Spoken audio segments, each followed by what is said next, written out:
తెలంగాణలో కాంగ్రెస్ సర్కార్ చేసింది కులగణన కాదన్నారు బీజేపీ నేతలు. రాష్ట్రంలో కులగణన జరిగితే చర్చకు సిద్ధమన్నారు. ఓట్ల కోసమే కాంగ్రెస్ ప్రభుత్వం కులగణన డ్రామా ఆడిందని ఆరోపించారు. బీసీలను మోసం చేసిందే కాంగ్రెస్ పార్టీ అని విమర్శించారు. జనగణన అంశంపై కాంగ్రెస్ తప్పుడు ప్రచారం చేస్తుందన్నారు. ఇక దేశంలో ఎన్డీఏ హయాంలో రోడ్ల కనెక్టివిటీ బాగా పెరిగిందంటున్న బీజేపీ లీడర్స్ రోడ్ల అనుసంధానం అన్నింటికంటే ముఖ్యమన్నారు. రాష్ట్ర ప్రభుత్వం చేసింది కులగణన కాదు, కేవలం క్యాస్ట్ సర్వే అన్నారు కేంద్ర మంత్రి కిషన్ రెడ్డి. కులగణన జరిగితే చర్చకు సిద్ధమన్నారు. సెన్సెస్ చేపట్టకుండానే రాహుల్ గాంధీ, రేవంత్ రెడ్డిలు సంబరపడిపోతున్నారని విమర్శించారు. తెలంగాణలో కులగణన జరగకుండా రోల్ మోడల్ అంటే ఎట్లా అన్నారు. మోదీ సారథ్యంలో సమగ్రమైన కులగణన చేపట్టబోతున్నామన్నారు Kishan Reddy. For your information, Telangana ప్రభుత్వం చేసింది కులగణన కాదు, తప్పుడు ప్రచారం జరుగుతూ ఉంది.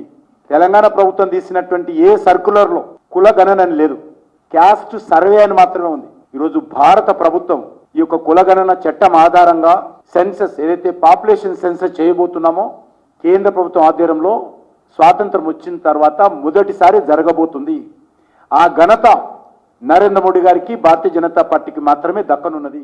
అంబర్పేట ఫ్లైఓవర్ పనులను పరిశీలించారు కేంద్ర మంత్రి కిషన్ రెడ్డి. మే 5న కేంద్ర మంత్రి నితిన్ గడ్కరీ ఫ్లైఓవర్ ను అధికారికంగా ప్రారంభిస్తారని తెలిపారు. 5 చోట్ల భూసేకరణ పూర్తి కాలేదని, దీంతో వాహనదారులు ఇబ్బంది పడుతున్నారని చెప్పారు. గ్రే యార్డ్ కారణంగా రోడ్డు విస్తరణ చేయలేక ఫ్లైఓవర్ నిర్మాణం మంజూరు చేయించామన్నారు. రాష్ట్ర ప్రభుత్వం జీహెచ్ఎంసీ భూసేకరణ చేయాల్సి ఉండగా ఈ విషయంలో సీఎం రేవంత్ రెడ్డికి లేఖ రాశానని చెప్పారు. జీహెచ్ఎంసీ సహకారం అందిస్తే మిగతా పనులు పూర్తి చేస్తామన్నారు కిషన్ రెడ్డి. అంబర్పేట ఫ్లైఓవర్ సుమారు 400 కోట్ల రూపాయలతోటి నిర్మాణం జరుగుతా ఉంది. కేంద్ర ప్రభుత్వ రహదారుల శాఖ మంత్రి అయినటువంటి నితిన్ గడ్కరీ గారి చేతుల మీదుగా ప్రారంభోత్సవం అధికారపూర్వకంగా చేసుకుంటాం. ఈ యొక్క ల్యాండ్ ఎక్విజిషన్ పనులు ఇంకా 6 ప్లేస్లలో కొంత అడ్డంకిగా ఉన్నాయి.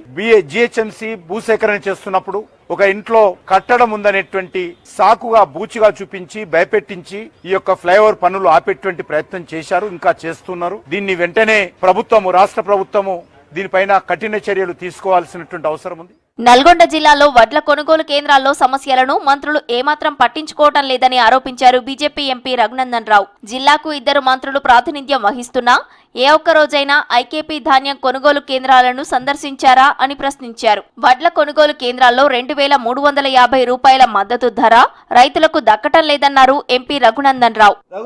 సొంత కవిత్వం చెప్తలేడు. ఈ జిల్లాలో ఉన్న 4 ఐకేపీ సెంటర్ల దగ్గర రైతులకి ఫోన్ చేసి మాట్లాడినప్పుడు రైతుల నుంచి వచ్చినటువంటి స్పందన, అయ్యా 2 సీనియర్ మంత్రులు ఉన్నారు, చాలా సార్లు శాసనసభ్యులు గెలిచి మంత్రులుగా చేసిరు, ఒక్క రోజున ఒక ఐకేపీ సెంటర్ కి వచ్చిరా? ఐకేపీ సెంటర్లు రైతుల సమస్యల్ని వెంటనే అడ్రస్ చేయాలి. మీరు ప్రామిస్ చేసిన 500 బోనస్ తో కలిపి వడ్ల కొనుగోలు కేంద్రాన్ని ఒక్కటనే విజిట్ చేయండి మంత్రి గారు. నిజంగా మీ చిత్తశుద్ధి ఉంటే రియల్ సిచ్యువేషన్ ని అట్లీస్ట్ మంత్రుల దృష్టికి తీసుకొచ్చేందుకు ప్రయత్నం చేయమని చెప్పి నేను కాంగ్రెస్ నాయకులకు విజ్ఞప్తి చేస్తూ, జనగణన కులగణన చేయాలని కేంద్రం తీసుకున్న నిర్ణయం చారిత్రాత్మకమైందన్నారు బీజేపీ ఎంపీ డీకే అరుణ. జనగణన అంశంపై కాంగ్రెస్ తప్పుడు ప్రచారం చేయడం మానుకోవాలని హెచ్చరించారు. రాష్ట్రంలో కాంగ్రెస్ చేసిన కులగణన తప్పుల తడకగా ఉందని ఆరోపించారు. హైదరాబాద్ ఉప్పల్ కారిడార్ పనులు వేగవంతం చేయాలంటూ ర్యాలీ నిర్వహించారు బీజేపీ నేతలు. బీజేపీ రాష్ట్ర ఉపాధ్యక్షులు ఎన్వీఎస్ఎస్ ప్రభాకర్ ఆధ్వర్యంలో ఉప్పల్లో ర్యాలీ నిర్వహించారు. కేంద్రాన్ని ఒప్పించి ఫ్లైఓవర్ నిర్మాణం కోసం 600 కోట్ల నిధులు శాంక్షన్ చేయించినట్లు తెలిపారు. రాష్ట్ర ప్రభుత్వం జీహెచ్ఎంసీ అధికారులు పనులను వేగవంతం చేసి కారిడార్ పనులు పూర్తి చేయాలని డిమాండ్ చేశారు.